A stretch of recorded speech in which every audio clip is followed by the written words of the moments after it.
as soon as they see, are they with me costume bag now? They try for go do video. But I see Grace Malianda, and until now all know say I can do Grace video. Like when I see the guy, I feel emotional for the person. Like I want to go get some fun with him. Let me see reaction because I react Grace Mal. Look at Lianda. Cameraman, let me go.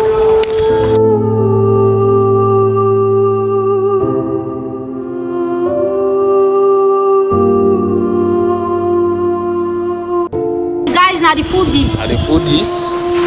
Now my own costume this. So I can't wait for me Grace uniform now, just now. So watch out, guys. As you enter inside the costume, I'm going to go now. Now watch and see ya.